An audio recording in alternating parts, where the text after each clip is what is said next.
Assalamualaikum warahmatullahi wabarakatuh. Innal hamdalillah nahmaduhu wa nasta'inuhu wa nastaghfiruh wa na'udzu billahi min shururi anfusina wa sayyiati a'malina. May yahdihillah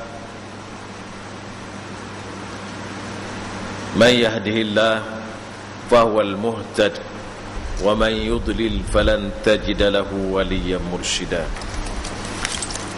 أشهد أن لا إله إلا الله وحده لا شريك له وأشهد أن محمدا عبده ورسوله صلى الله عليه وعلى آله وأصحابه ومن تبعه ونصره وسلك طريقه واستنى بسنته ومن دعا بدعوته إلى يوم الدين. أما بعد.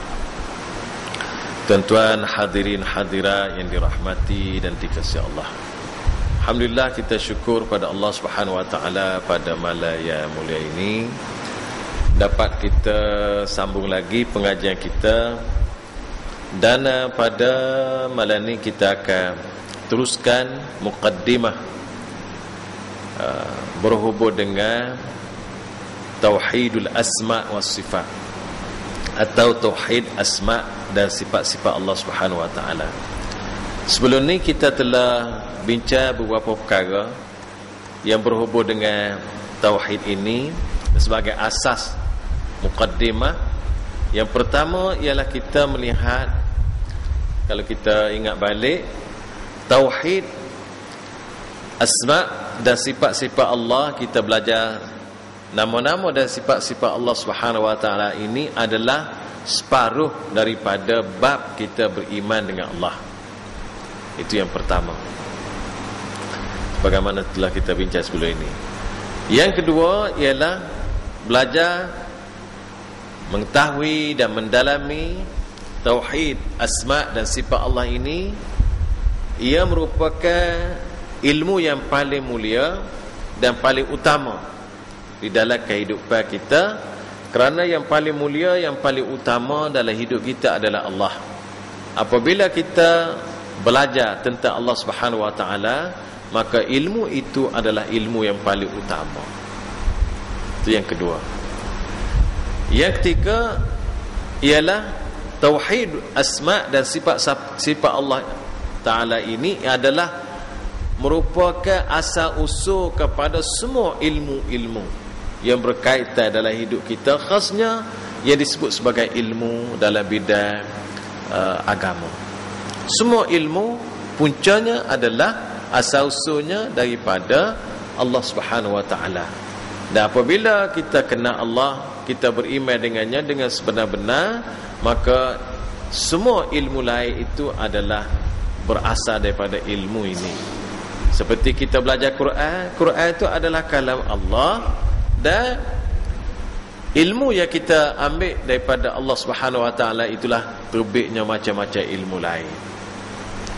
Yang keempatnya ialah ilmu yang berhubung dengan nama-nama dan sifat-sifat Allah Subhanahu wa taala ini adalah satu prinsip atau asas yang penting, yang agung, yang utama di dalam manhaj ulama as-salafus salih yang terdiri daripada para sahabat, tabi'in, atba'ut tabi'in, dan para imam yang dikenali dan diiktiraf oleh seluruh umat.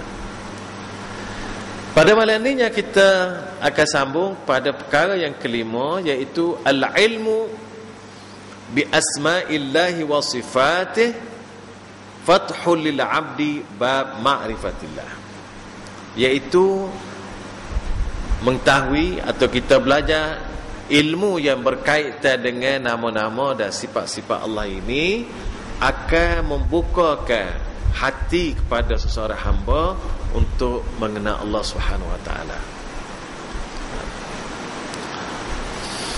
Tuan-tuan sekalian, orang yang tahu tentang Allah akan lebih kasih terhadap Allah. Kalau kita tahu Allah, kita kenal Allah, maka kita akan lebih kasih, lebih sayang kepada Allah Subhanahu wa taala. Hanya dengan memahami asma atau nama-nama dan sifat-sifat Allah, maka sifat saya tadi akan bertambah. Kerana kita semakin kenal Allah, kita semakin faham Allah. Dan apabila kita kenal Allah Subhanahu wa taala, maka situ kita akan rasa kita ini betul-betul hamba Allah. Dan seseorang itu tidak akan kenal Allah betul-betul tanpa ilmu yang didasarkan kepada wahyu. Wahyu ini ialah kitab Allah dan sunnah Rasul. Ke mana pun kita tidak akan dapat kenal Allah kecuali wahyu. Dan wahyu ni ada di dalam kitab Al-Quranul Karim dan juga sunnah Rasulullah sallallahu alaihi wasallam yang sahih. Karena itu Allah Subhanahu wa taala tidak jadikan ilmu untuk mengenalnya dengan melihat wajahnya atau zatnya. Itu bukan cara dia. Ia tidak dapat, kita tak dapat nak tengok Allah sampai kiamat pun tak dapat. Tetapi Allah Subhanahu wa taala menerangkan kita dengan belajar melalui kitab Allah, melalui kitabnya dan juga sunnah Rasulullah sallallahu alaihi wasallam. Sebagaimana Rasulullah sebut, annahu la yara ahadun minkum rabbahu azza wa jalla hatta yamut. Setiap orang, setiap kita umat manusia tidak akan dapat melihat Allah sehinggalah kita mati. InsyaAllah selepas berpindah daripada alam ni kepada alam akhirat dan orang masuk surga, salah satu yang dapat dianugerahkan oleh Allah ialah boleh tengok Allah Subhanahu wa taala. Tuan-tuan sekalian, itu perkara yang kelima yang kita bincang pada minggu lepas. InsyaAllah hari ini kita akan bincang perkara yang kena asasul ilmu sahih wal imanu billah wa bi asma'ihi wa sifatihi. Asas ilmu yang betul ialah beriman dengan Allah dengan nama-nama dan sifat-sifatnya. Ini asas ilmu yang betul. Tuan-tuan sekalian, beriman dengan nama-nama Allah dan sifat-sifatnya terbina dan terbentuk iman yang betul dan tauhid yang tulus kepada Allah dengan tertegak tuntutan risalah yang dibawa oleh para nabi dan rasul. Tauhid ini adalah asas hidayah dan iman, dan ia adalah asas agama. Ini adalah satu perkara yang besar. Kita kenal Allah Subhanahu wa taala, beriman dengan Allah, nama-nama dan sifatnya. Kalau kita dapat mengenali Allah ni dengan keseluruhan, dengan nama-nama Allah, maka situ kita akan berasa sayang ke dia. Situ kita akan rasa kasih ke dia. Situ kita rasa kita mengharap ke dia. Situ juga kita gerung ke dia. Situ juga segala-gala. Sebab apa? Sebab apabila kita salah satu nama Allah, iaitu nama Ar-Rahman. Ar-Rahman, sifat rahmat, sifat kasih. Apabila kita tahu Allah ni kasih, maka kita berusaha sedaya upaya supaya kita mendapat kasih sayang Allah.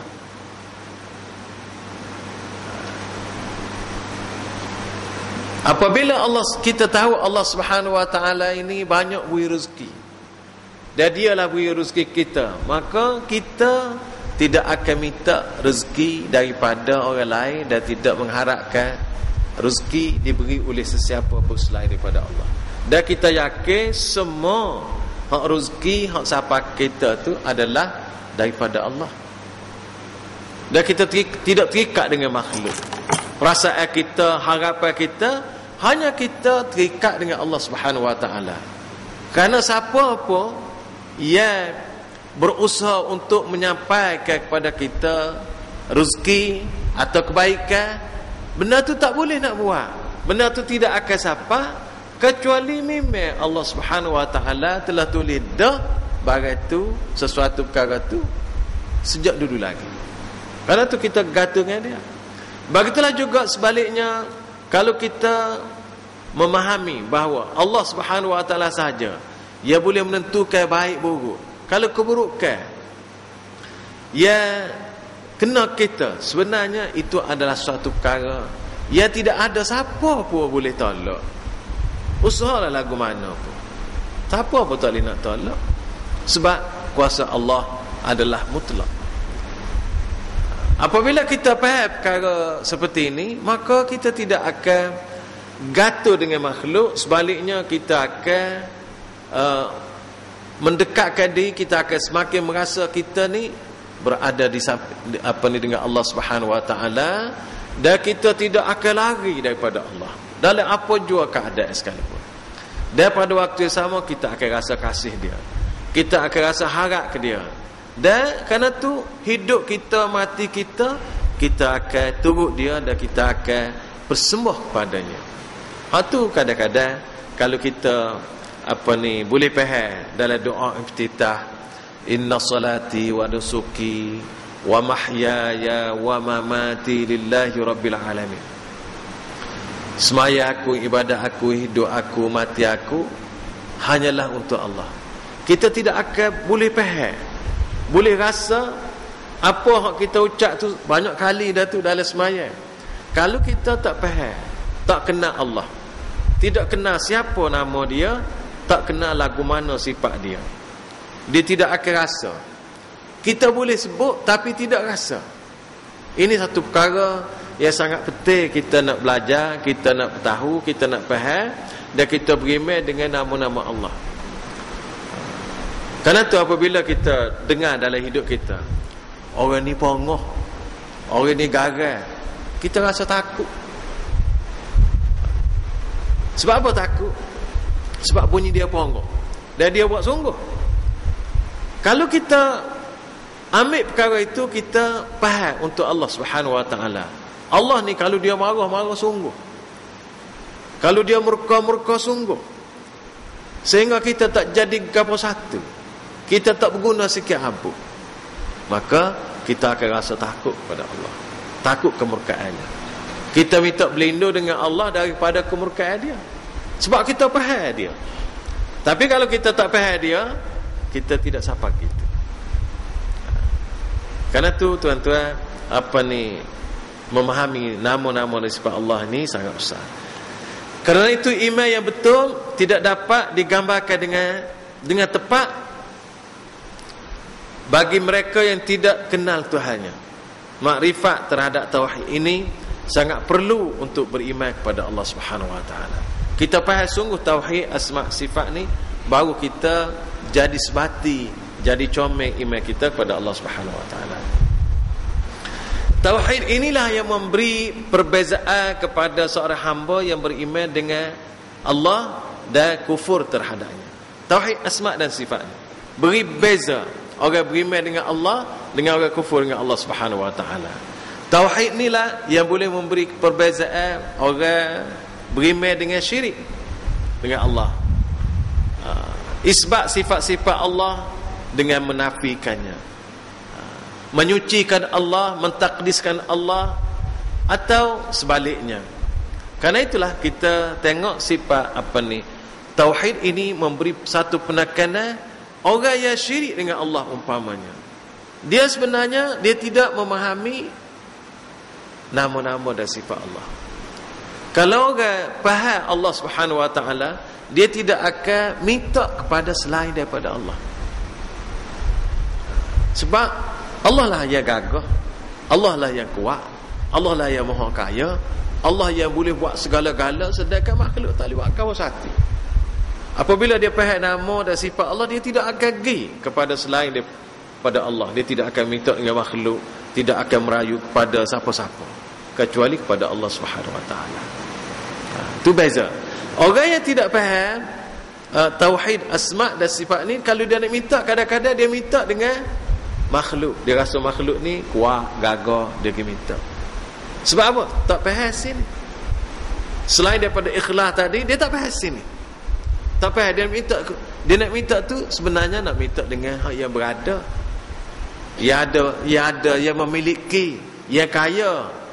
Siapa yang kaya? Tidak lain tidak bukan Allah. Siapa yang kuat? Tidak lain tidak bukan Allah. Siapa yang memilih? Tidak lain tidak bukan Allah. Jadi apabila dia faham benda ni, dengan sendirinya dia akan tidak melakukan syirik terhadap Allah. Kerana tu tauhid ni yang membezakan orang yang syirik dengan Allah, orang yang kufur dengan Allah, dengan orang yang beriman dengan Allah Subhanahu wa taala. Keimanan dengan tauhid asma' dan sifat ini akan dapat direalisasikan, diserlahkan dengan membaca kitab Allah.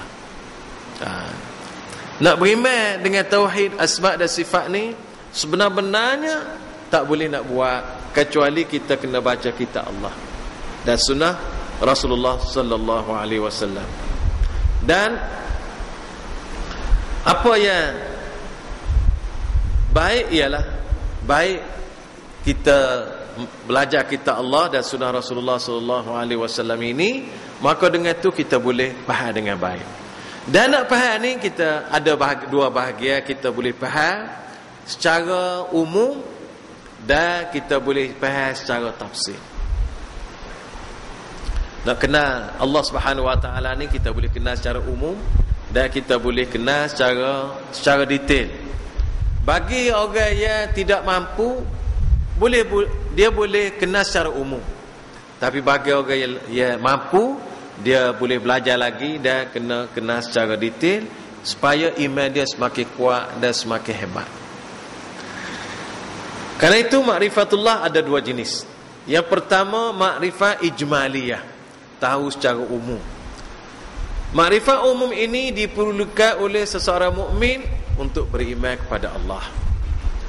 Ia adalah untuk membezakan Allah Subhanahu wa taala dengan sembahan-sembahan yang disembah oleh manusia yang batil itu. Ia juga bertujuan supaya seseorang mukmin itu selamat dari syirik dan kufur yang membawakan dia keluar dari Islam. Ma'rifatullah yang umum ini dapat dilakukan dengan membaca surah Al-Ikhlas dan ayat kursi. Ini secara umum. Siapa-siapa nak kenal Allah secara umum, kita ambil Quran, kita baca Qul huwallah dan ayat kursi. Boleh faham Allah. Tidak lama baca ayat Qul huwallah ni. Nah, berapa kali boleh baca Qul huwallah dan ayat kursi itu selalu kita baca. Selain daripada fadilatnya besar, kalau Qul huwallahu ahad, Rasulullah kata baca Qul huwallahu ahad ni sekali baca pahalanya 1/3 Quran. 1/3. Kalau kita baca 3 kali, pahalanya menyamai seluruh Quran. Tapi bukan berarti tak payah baca Quran yang lain, kena baca yang lain. Tapi pahala, sebab 1/3 daripada isi kandung Al-Quran itu ialah berhubung dengan Allah Subhanahu wa taala. Kerana tu kita bacalah Quran, ambillah ayat mana, surah mana, nak mula duana, dia akan cerita tentang Allah Subhanahu wa taala. Kalau dia cerita tentang langit, bumi, air, api, bukit, gunung, tanah, tumbuhan, binatang, ternakan, akhirnya dia akan sebut berkaitan dengan Allah Subhanahu wa taala. Dia tak lari. Kerana tu apabila kita baca Quran, kita akan dapat jumpa. Begitulah juga baca Qul huwallah ni dia khusus untuk cerita tentang Allah Subhanahu wa taala. Secara ringkas. Orang baca Qul huwallah mudah faham. Kita tengok. Begitu juga orang baca ayat kursi. Ayat kursi, Qul huwallah dengan ayat kursi. Untuk secara mudahnya baca satu surah ni dan satu ayat kursi, insya-Allah orang boleh faham siapa Allah. Secara mudah. Kerana tu kalau orang tak ada masa, kita baca Qul huwallah ke dia, kita terang, dia baca ayat kursi, boleh sisa secara mudah, secara ringkas. Boleh jadi tak sampai sejam berkali dengan hurah-hurahnya sekali, boleh.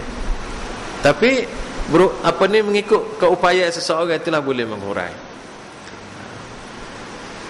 Kalau kita itu di segi ini, kalau di segi fadilat kita tengok ayat kursi adalah satu ayat yang terbesar yang Allah Subhanahu wa taala turun dalam Quranul Karim dan duduk dalam surah Baqarah ayat 255.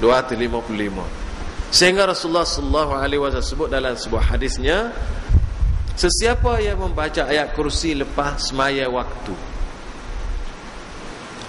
maka tidak ada halangan dia untuk dia masuk syurga kecuali mati. Ia membawa maksud orang baca ayat kursi, orang tu diberi jaminan oleh Rasulullah, oleh Allah Subhanahu wa taala dan Rasulnya masuk syurga. Tak boleh masuk lagi tu kerana tak mati. Tengok, boleh masuk syurga kecuali dihalang oleh mati. Maknanya kalau dia mati boleh masuk syurga tu. Hebat ayat kursi. Selain daripada kelebihan-kelebihan yang lain. Kalau kita tengok kita tengok suratul Ikhlas. A'udzubillahi minasyaitonirrajim.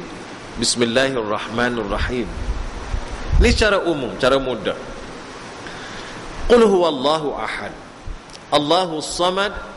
Lam yalid wa lam yulad wa lam yakul lahu kufuwan ahad. Maksudnya, qul huwallahu ahad. Katakanlah wahai Muhammad, Tuhanku ialah Allah yang Maha Esa.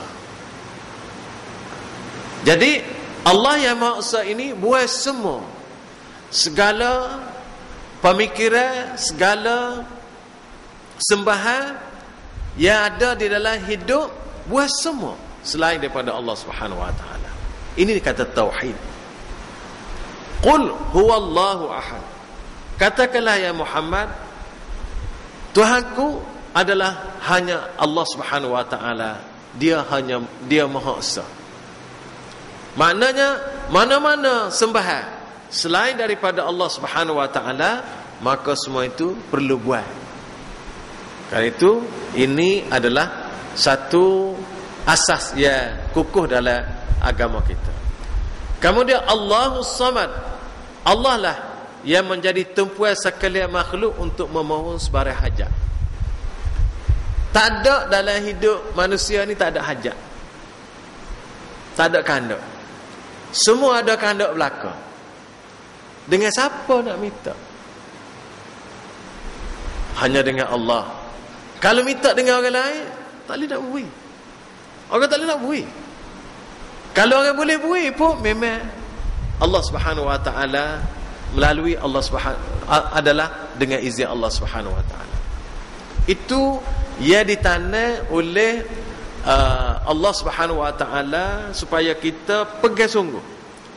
Semua kehendak kita tidak akan capai kecuali dengan pemberian Allah, dengan keizinan Allah. Karena itu kita semua kena minta dengan dia.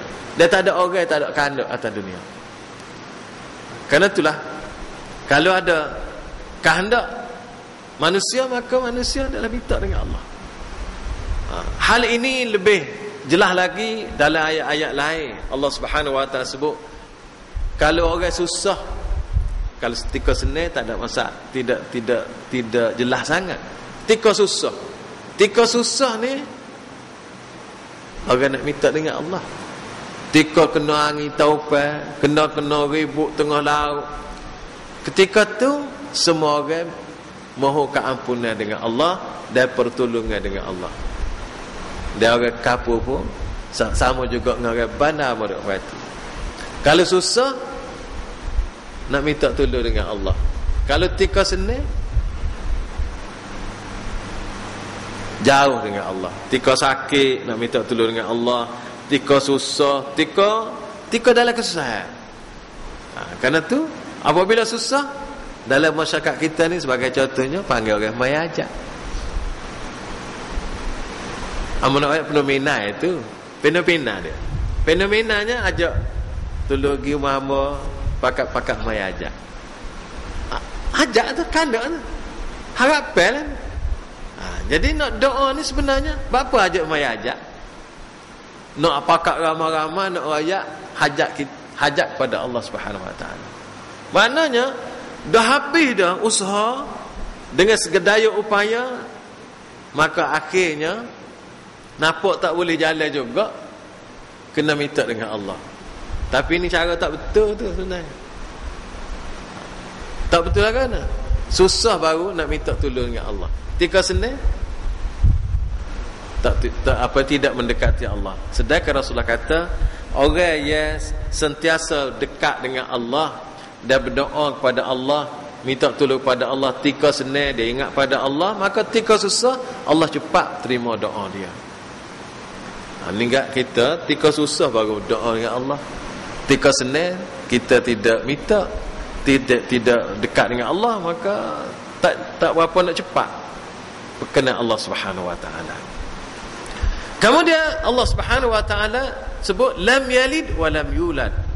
Ia tidak beranak dan tidak pula diperanakkan. Ini nak beza dengan makhluk. Allah ni lagu mana?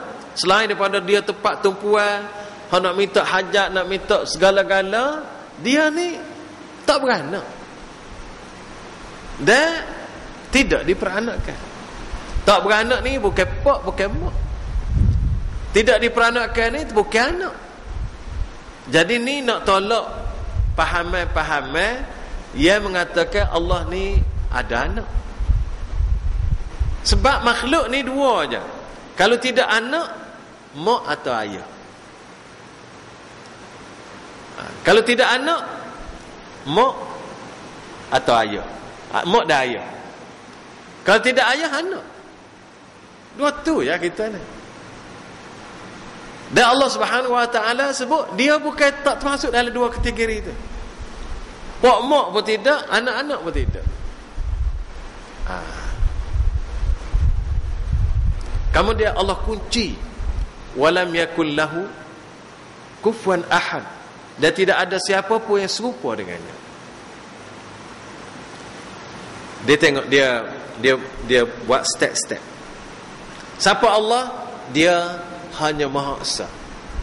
Dan dialah tempat kehendak orang, tempat orang minta, dan dialah boleh beri segala-gala.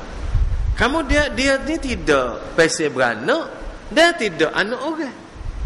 Dan tak serupa dengan gapo-gapo. Sesat. Itulah Allah. Ya.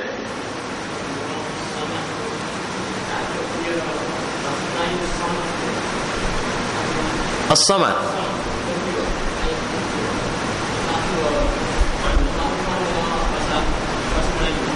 Mana As-Samad?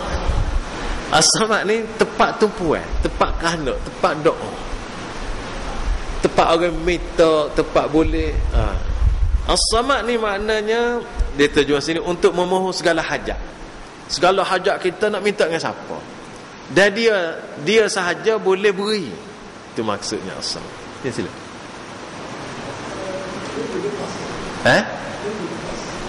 Minggu lepas.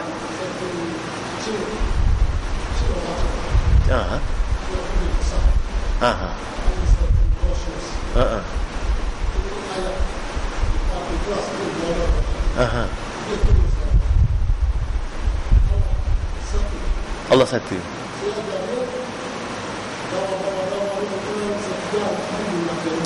Masuk Islam. Alhamdulillah. Allahu Akbar. Juzita khairan. Alhamdulillah.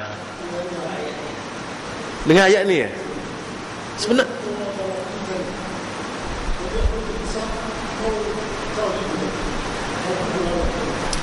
Allah Akbar. Benda mudah sangat, tapi kita tak buat. Alhamdulillah, kita syukur pada Allah. Apa ni, saudara kita Muhammad, dia boleh bawa orang masuk Islam. Kita tak ada lagi. Alhamdulillah, jazakallahu khair. Terima kasih. Sebenarnya ayat Quran ni, kerana tu Allah Subhanahu Wa Taala suruh kita dakwah dengan Quran. Tapi nak dakwah dengan Quran biar kita boleh baca sikit, boleh faham sikit. Kalau nak dakwah dengan Quran kita tak boleh nak baca, kita tak jadilah. Tak. Kita biar faham. Dan sepatutnya kita boleh baca benda-benda bagai mudah je.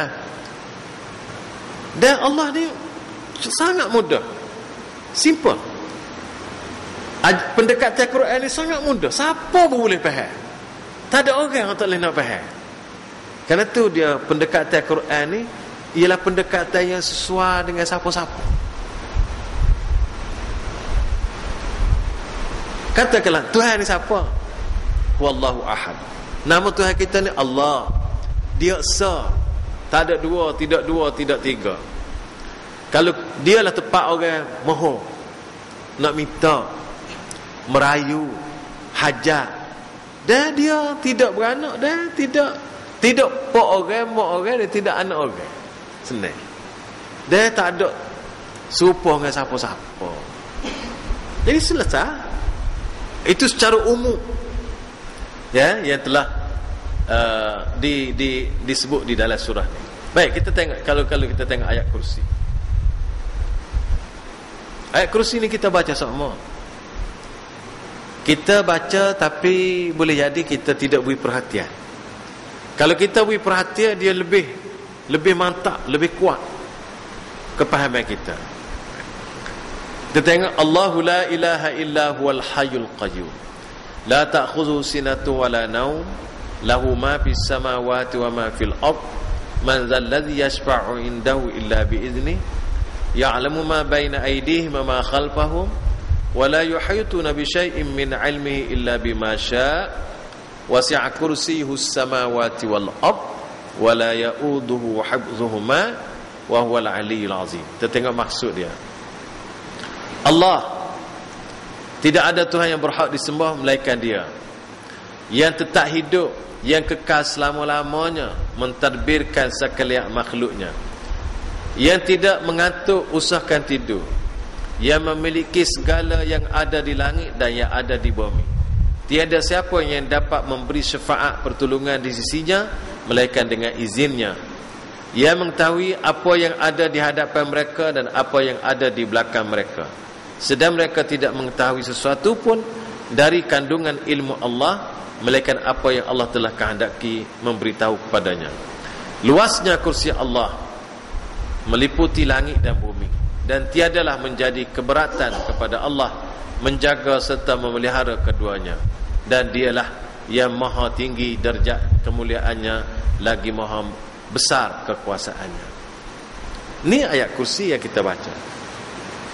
Ini lebih kepada detail sikit. Allahu la ilaha illahu. Kita tengok. Allahu la ilaha illahu al-hayyu al-qayyum. Allah, siapa Allah? La ilaha illahu. Tidak ada lagi Tuhan yang berhak disembah dengan sebenar-benarnya melainkan Dia. Al-hayyu al-qayyum, maha hidup dan maha mengurus dan mengatur. Ini sebenarnya Allah nak kenal kepada kita siapa Dia. Siapa Allah? Allah ialah tidak ada Tuhan yang berhak disembah melainkan Dia. Dia saja. Dia ni lagu mana? Sifatnya hidup. Hidup yang tak serupa dengan hidup manusia. Hidup yang selama-lamanya. Kalau manusia ada, hidup ni dimulakan dengan tak ada, baru ada, lepas tu tak ada pula. Dia tidak serupa dengan manusia.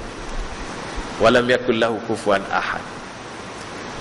Al-Qayyum, mengatur, mengurus. Al-Hayyu Al-Qayyum, Dialah mengurus dunia semuanya. Dia mengatur alam semuanya, hak kecil, hak besar. La ta'khudhu sinatu wala naum, tak ngatuk dan tak tidur. Kalau pasal ngatuk kasih tidur, bukan Allah. Walaupun ada orang ngaku Allah, ada orang ngaku Tuhan, dah. Atau dunia ni ramai orang ngaku Tuhan, tapi tidak mengaku Allah. Kerana Allah tidak ngatuk dan tidak tidur. Lahu ma fis samawati wa ma fil ard. Milik Dia semua apa yang ada di langit-langit dan apa yang ada di bumi. Baik. Allah kata Rakyat kat orang, rakyat kita, rakyat seluruh manusia. Hak ada langit bumi ni hak dia. Pak kita ngaku pada. Kita hak dia lagi. Hak kita, hak manusia ni kata dia hebat, dia berapa kata ni Allah kata demo tu hak hamba. Demo tu hak hamba, kata Allah. Bukan kita ni kecil celeh ya. Kecil ya kita ni. Nak banding dengan apa ni, dengan makhluk lain kecil. Nak banding kuat pun tak kuat, nak banding gapo pun celeh manusia ni. Wa khuliqal insanu dha'ifa. Dhaif.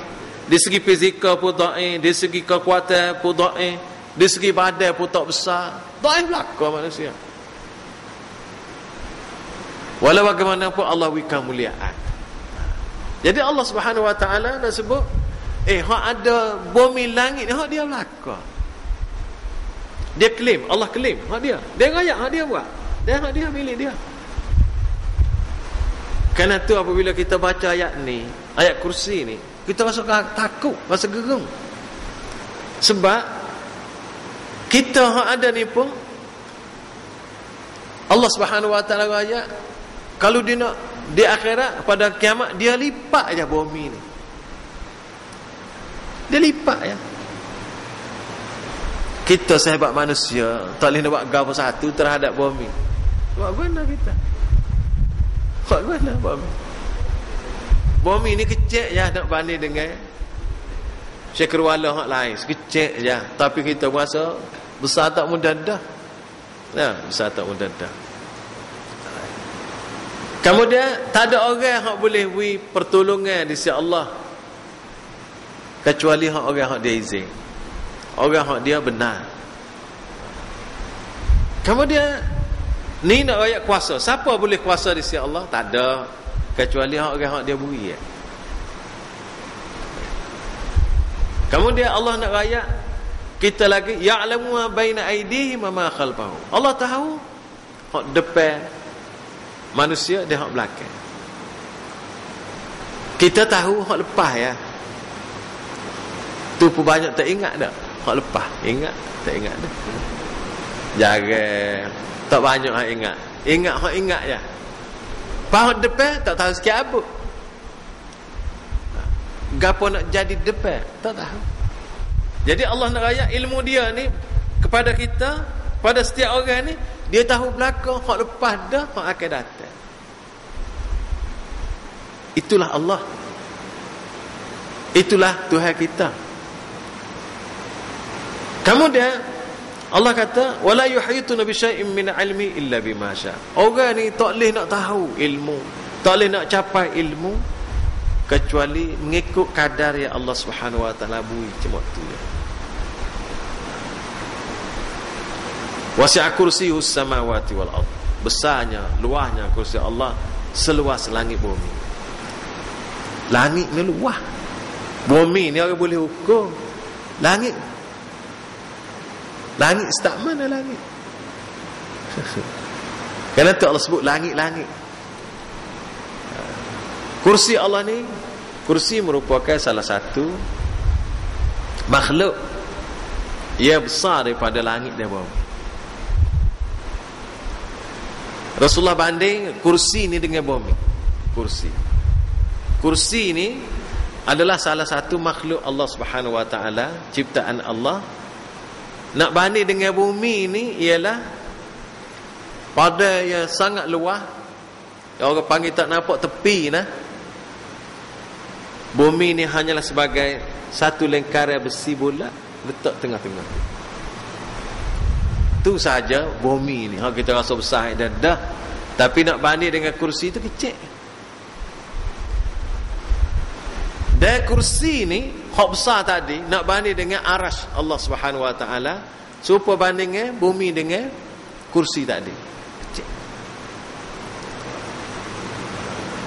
Karena tu apabila kita baca ayat-ayat seperti ini, kita boleh merasai hebat Allah, hebat, gagah.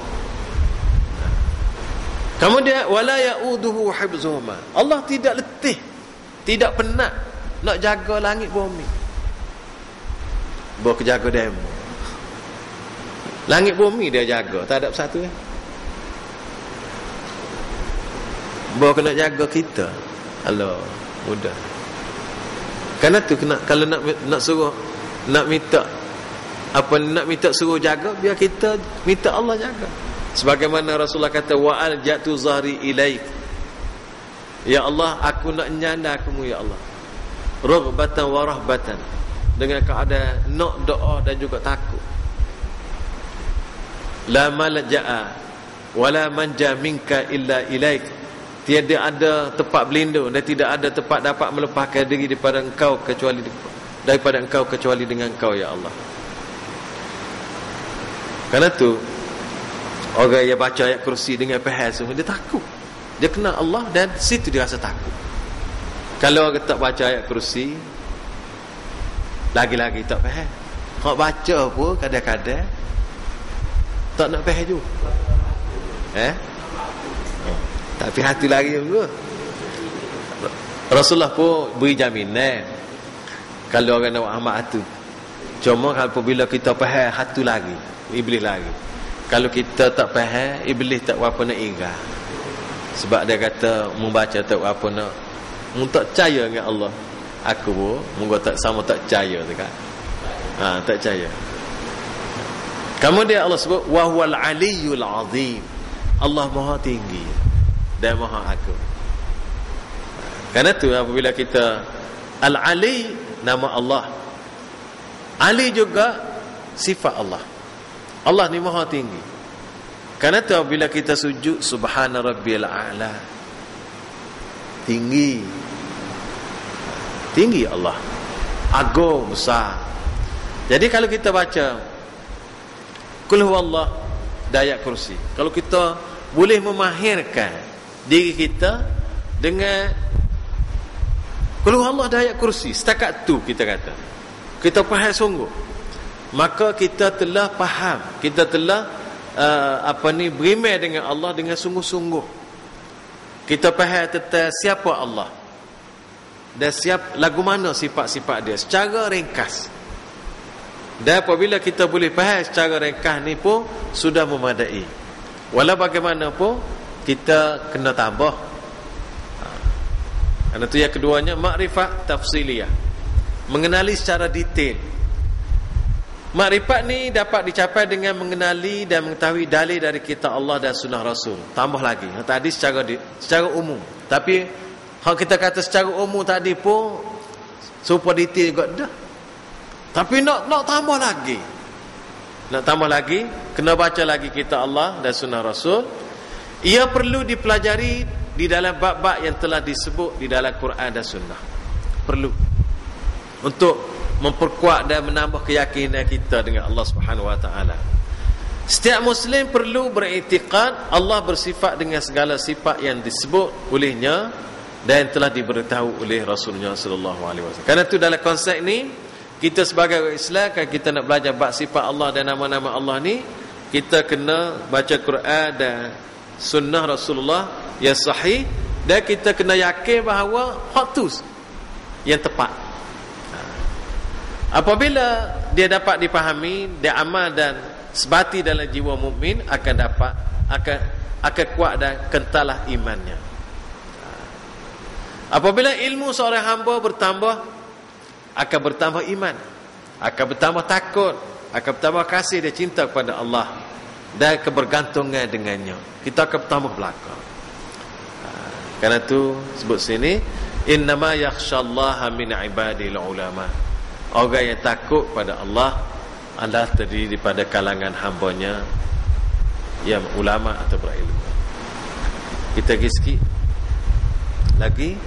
Ilmu billah, ilmu dengan Allah ni, berhubung dengan Allah ni, ada dua macam, ada dua jenis. Yang pertama, iaitulah ilmu yang berhubung dengan Allah, iaitulah ilmu yang berhubung dengan nama-nama dan sifat-sifat Allah yang maha mulia. Itu kita panggil al-ilmu billah. Yang kedua, yang ilmu yang berhubung dengan perintah Allah.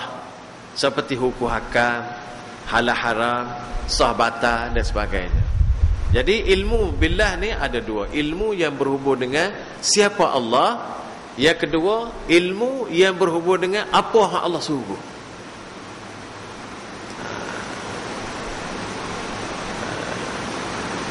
Kerana itu sebagai ulama salaf disebut ulama ni ada 3 jenis. Yang pertama, alimun billah wa laisa bi amrillah. Yang pertama, ilmu orang yang alim tentang Allah dan tidak tahu dengan perintah Allah. So, yang kedua, alimun bi amrillah laisa aliman billah. Orang yang tahu dengan perintah Allah tetapi tak kenal Allah. Dia tahu semaya, puasa, tapi Allah tak kenal. Yang ketiga, alimun billah wa bi amrillah. Orang yang ada ilmu tentang Allah, alim tentang Allah dan alim tentang perintah Allah. Maksud al-alimu billah allazi yakhshallah, orang yang takut dengan Allah. Orang alim dengan Allah ni maksud orang tahu dengan Allah. Wal alimu bi amrillah, orang yang tahu dengan perintah Allah ialah orang yang tahu halal haram, sah batal mengikut syariat Allah.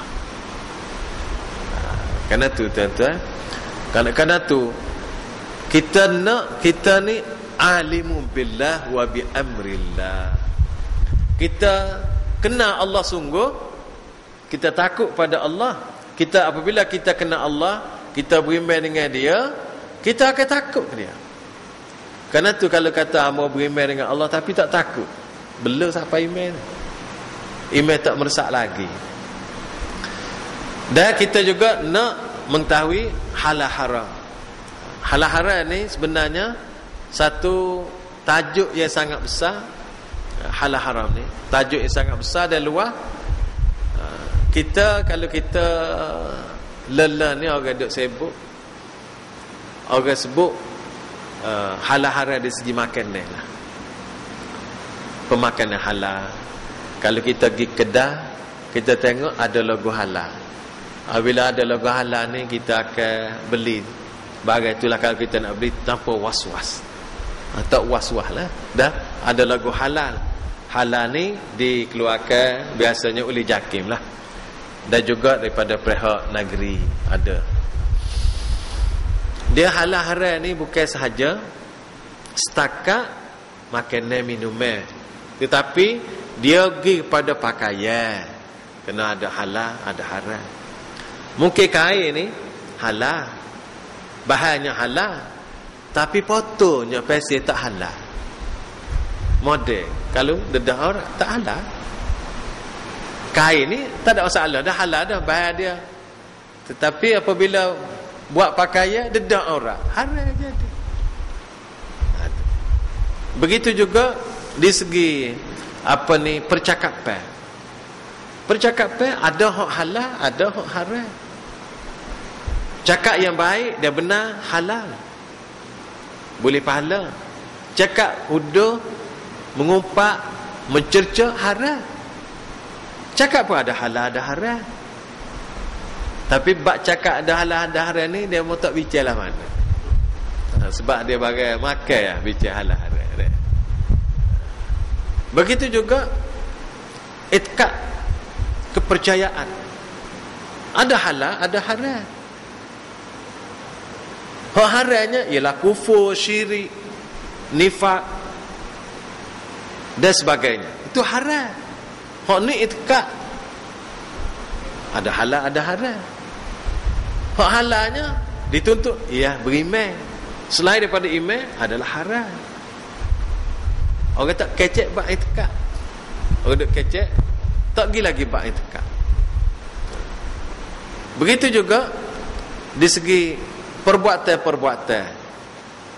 Orang tengok kalau curi haram, kalau zina haram, kalau apa ni merokok haram, bunuh orang haram. Orang faham tak? Jadi perkara-perkara seperti ini ada sah dan batal. Begitu juga pemikiran. pemikiran kita, idea-idea, pahaman-pahaman, ada pahaman ya haram, ada pahaman ya halal. Pahaman ya halal ialah pahaman yang kita faham mengikut Quran dan hadis, itu halal. Kalau pahaman yang dibawa di dalam masyarakat kita yang tidak berdasar kepada Quran dan hadis, pahaman itu haram, tak dipakai. Kalau tuan mau terbaca, ada ulasan seorang ulama, dia kata hidup manusia dan umur manusia ni dua-dua sekali ni ada dua jenis. Yang pertama, jenis pertama, hidup kita ni kalau kita bayarkan, dia kata umur kita, hidup kita kalau kita bayarkan boleh bagi dua. Ada kehidupan kita yang kita beriman dan melakukan amal soleh. Ada bahagian hidup kita ia tidak ingat pada Allah, ia lara, ia tidak buat amal soleh. Atau hidup seseorang, atau hidup kita diri, hak jadinya hak mana aja. Hidup kita ni, kita kata hidup berapa tahun sebulan, hak jadinya ada nilainya, ada value-nya, ya Allah terima kat mana? Iaitulah ketika kita betul beriman dengan Allah dan kita buat amal soleh. Sekat tu je value kita. Hak sebenar kita hidup situ ya. Hak tu lah hak boleh tolong kita. Adapun masa yang ada pada kita, ya kita tidak ingat pada Allah, kita lupa, kita lara, maka hidup tu adalah hidup yang sia-sia dan malah berdosa dengan Allah. Kalau kita renung, berapa banyaklah kita ni ingat pada Allah berbanding hak tak ingat. Kalau sehari kita ada ni kan, hak kita sehari ni ada 24 jam, tapi 24 jam ni hak tidur ambil 8 jam, tolak situ. Hak ada lagi berapa jam lah, tak pulai lah kita nak itu. Berapa sebanyak mana sangat kita ingat pada Allah, berapa banyak dalam masa tu juga kita buat amal soleh. Capu yang kita ingat pada Allah dan amal soleh itu sebanyak mana? Itu sebenarnya nilai kita hidup. Itulah sebenarnya kehidupan. Adapun hidup kita hak lara, hak tak ingat pada Allah, hak buat apalagi buat amalan ya Allah larang atau dosa terhadap Allah, maka hak tu ialah umur yang sia-sia, amalan yang sia-sia. Dia tidak dapat membantu kita dalam hidup kita. Amal bila baca tu nengusakan sikit benar kali kita hidup yang bermanfaat. Karena itu Rasulullah sallallahu alaihi wasallam sebut ahabbun nasi ila Allah anfa'uhum. Ahabbun nas ila Allah anfa'uhum. Orang yang Allah paling kasih ialah orang yang lebih memberi manfaat di kalangan mereka, orang yang dapat memberi manfaat kepada orang lain. Itulah orang yang Allah kasih. Wa ahabbul a'mali ila Allah surur tudkhiluhu ala muslim. Dan amalan yang Allah paling suka sekali ialah satu amalan yang boleh kita yang boleh memberi kegembiraan kepada orang lain, kepada orang Islam. Apa-apa amalan, apa-apa pertolongan kepada orang kita boleh buat, orang tu boleh senang, suka, maka itulah amalan paling baik. Tapi suka ni mengikut syariat Allah lah, jangan suka mengikut kehendak manusia. Jadi tuan-tuan, kalau kita perhati apa yang kita sempat bincang pada malam ni, kita tengok bahawa perkara yang ke-6 yang kita bincang ni dalam susunan kita ni, asas ilmu yang betul ialah beriman dengan Allah dan beriman dengan nama-namanya dan beriman dengan sifat-sifat Allah. Ini asas. InsyaAllah kalau kita boleh faham dengan sebaik-baiknya asas dan konsep ini, kita akan bertambah iman dan bertambah keyakinan dan bertambah dekat dengan Allah Subhanahu Wa Taala dalam kehidupan kita ini, dan kita harap dalam perjalanan kita yang semakin dekat dengan Allah Subhanahu Wa Taala, kita semakin sayang kepada Allah, semakin meningkat iman kita kepada Allah, dan mudah-mudahan kita termasuk golongan orang yang Allah kasih sebagaimana yang telah dijanjikan oleh Allah, sama ada Allah sebut secara dalam Quran ataupun dalam hadis-hadis Rasulullah sallallahu alaihi wasallam. Masa setakat itu dulu pada malam ini, dan insya-Allah kita akan sambung pada malam-malam yang lain, iaitu perkara yang ketujuh, perkara yang ke-8, iaitu perkara yang ketujuh insya-Allah. Tajuknya ialah al-ilmu bi asma'illah wa sifatih wa hayatul qulub. Kita mempunyai ilmu dengan nama-nama Allah dan sifat-sifatnya akan menghidupkan hati, insya-Allah. Marilah sama-sama kita tangguh dulu. Jadi kita pada malam ini dengan membaca tasbih kafarah dan surah Al-An. Subhanakallah wa bihamdika, asyhadu an la ilaha illa anta, astaghfiruka. Assalamualaikum warahmatullahi wabarakatuh.